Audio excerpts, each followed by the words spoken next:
Video आपके बच्चों के लिए है।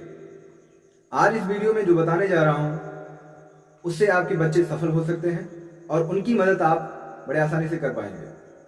इसके लिए आपको पूरा वीडियो देखना पड़ेगा। अगर आपको ईश्वर पर विश्वास है, अपने प्रभु पर विश्वास है, अपने इष्ट देव पर विश्वास है, नहीं विश्वास है तो कोई बात ही नहीं, लेकिन अगर आपको ऊपर वाले पर विश्वास है तो ये मैं आपको बताना चाहता हूं कि ऊपर वाला प्रत्येक बच्चे को यहां पर भेजता है, इसलिए भेजता है कि जा बेटा, तुझे एक टारगेट देकर भेज रहा हूं, उस टारगेट को पूरा करना है तुझे। अगर उस टारगेट को अचीव कर लिया, प्राप्त कर लिया, तो तू राजा बनेगा, भिखारी नहीं। मैं तुझे राजा बनाकर भेज रहा हूं। पर जब बच्चा इस पृथ्वी पर आता है ना, बच्चा समझदार हो जाता है, थोड़ी बहुत समझने लगता है।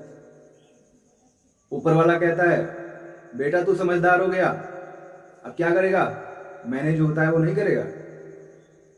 बेटा बहुत मुस्कुराता है, बहुत तेजी से मुस्कुराता है, कहता है ईश्वर आप जैसा कहेंगे वैसा हम करेंगे।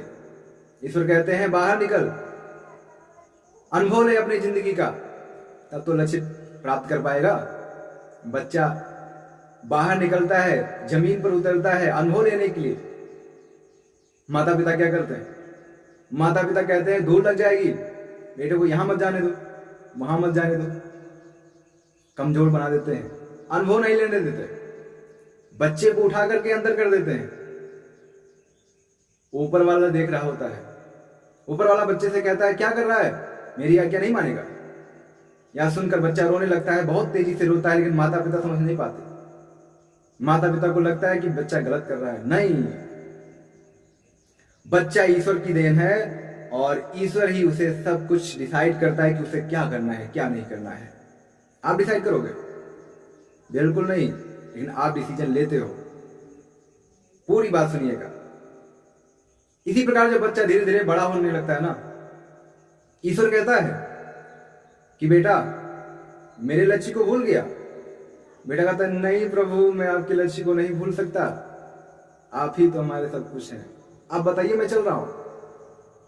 ईश्वर बताते हैं, संकेत देते हैं कि चल बेटा, तुझे जो मैं दिया हूं, जो गुण दिया हूं, उसका उपयोग करके तू राजा बन जा। बच्चा आगे बढ़ने जाता है। जैसे माता पिता देखते हैं कि बच्चा उस दिशा में जा रहा है जिधर उनकी इच्छा नहीं है, माता पिता रोक देते हैं, कहते बेटा तुझे मैंने क्या बोला था करने के लिए, जो करने के लिए बोला था वही कर।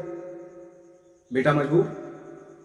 उधर ईश्वर की आज्ञा, उधर दूसरी ईश्वर माता पिता की आज्ञा, किसकी पालन करे, किसका ना करे। बच्चा भटक जाता है। बच्चा क्या करता है, फिर मजबूर होकर माता पिता की बात सुन लेता है। जब माता पिता की बात सुन रहा होता है तो ईश्वर कहता है बेटा तू क्या कर रहा है, तुझे पता है जब मैं बनाया था तुझे किस लिए बनाया था, जिस चीज के लिए बनाया था वही कर।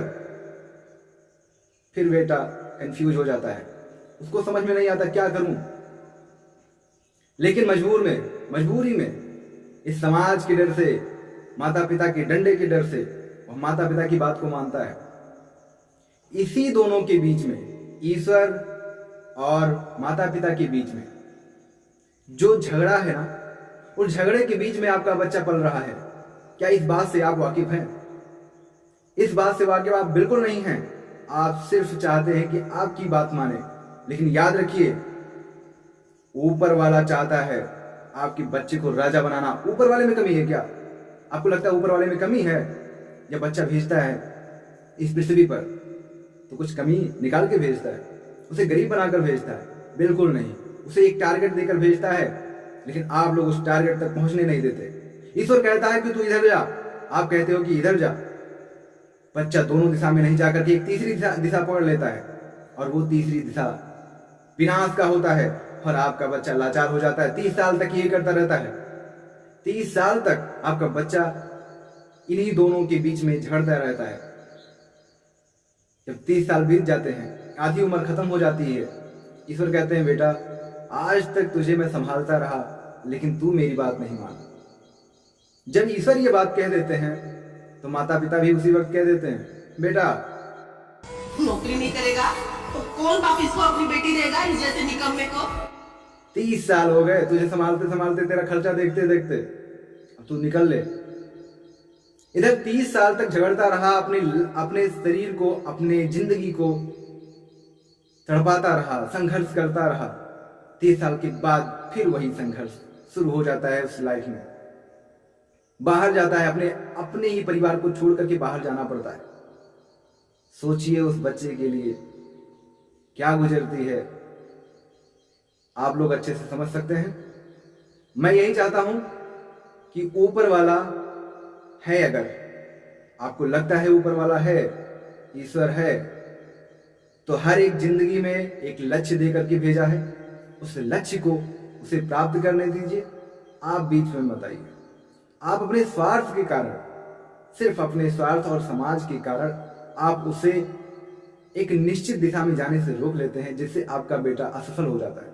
और कुछ बच्चे जिनके लिए जो टारगेट है उस दिशा में आगे बढ़ते हैं, वही बच्चे सफल हो जाते हैं। आपको क्या लगता है, आप महंगे से महंगे स्कूल में पढ़ाएंगे तो आपका बच्चा टॉप कर जाएगा? नहीं भाई, आपका बच्चा तब टॉप करेगा ना जब आप उसे उस क्षेत्र में भेजेंगे जिसके लिए ईश्वर ने बनाया है। अगर आपको विश्वास है ईश्वर पर, तो मुझे तो पूरा विश्वास है, क्योंकि मुझे वो जिस दिशा में भेज रहे हैं वो यही दिशा है कि बच्चे को समझाना है कि तुम्हारा टारगेट क्या है। आज से आपके बच्चे का जो टारगेट है, जो ईश्वर ने उसे टारगेट दिया है, उसे खोज कर निकाल कर आपके बच्चों को बताना है कि आपके बच्चे का क्या टारगेट है। ये मेरा लक्ष्य है। ईश्वर ने मुझे ये लक्ष्य दिया है कि दुनिया में सभी भटक रहे हैं, उन भटके हुए बच्चों को सही रास्ता दिखा देना। मैं 10 साल हो गए पढ़ाते पढ़ाते, 10 साल का अनुभव है। बच्चा क्या चाहता है, किस तरीके से वो सीख सकता है, किस तरीके से वो याद कर सकता है, ये सब अनुभव मुझे है। इसलिए मैं आपसे हाथ जोड़कर विनती करता हूं, बच्चे अगर बाहर निकल रहे हैं तो इसका मतलब वो अनुभव लेंगे। जब तक ठोकर लगेगी नहीं तब तक वो अनुभव नहीं आएगा। जीवन में जब घटना घटती है तभी सटीक जानकारी प्राप्त होती है। इसलिए डरिए मत। इस जिंदगी में क्या है, हमें सीखना है, और सीखने के बाद एक लक्ष्य को हासिल करना है। उस लक्ष्य को हासिल करके एक ही लक्ष्य को प्राप्त करना है। भटकाइए मत अपने बच्चों को, ईश्वर और अपने बीच लड़ने मत दीजिए, वरना आपका बच्चा कहीं का नहीं रह जाएगा। बाद में आप पछताते रहते हैं और गलती बच्चे की हो जाती है। इस जैसे निकम्मे को कभी भी गलती बच्चे की नहीं होती। वो कभी ईश्वर की बात मानता है तो कभी आपकी बात मानता है। मैं हाथ जोड़कर विनती करता हूं कि अपने बच्चों की जिंदगी के साथ मत खेलिए। अगर ईश्वर है तो उस पर विश्वास रखिए, वो सब कुछ सफल कर देगा। मैं आपको एक सॉफ्टवेयर के बारे में बताने जा रहा हूं। उस सॉफ्टवेयर का नाम है RNP स्कूल। इस स्कूल के माध्यम से मैं बच्चों को करेक्ट करूंगा। जितने बच्चे इस सॉफ्टवेयर से जुड़े होंगे उनको पढ़ाई के अलावा भी उनका क्या लक्ष्य है उसको ढूंढ करके उनकी जिंदगी को उस लक्ष्य की तरफ बढ़ाने के लिए काम किया जाएगा। इसलिए मैं आपसे विनम्र निवेदन करता हूं, जहां पर यह सॉफ्टवेयर है वहां अपने बच्चों का एडमिशन करवाइए।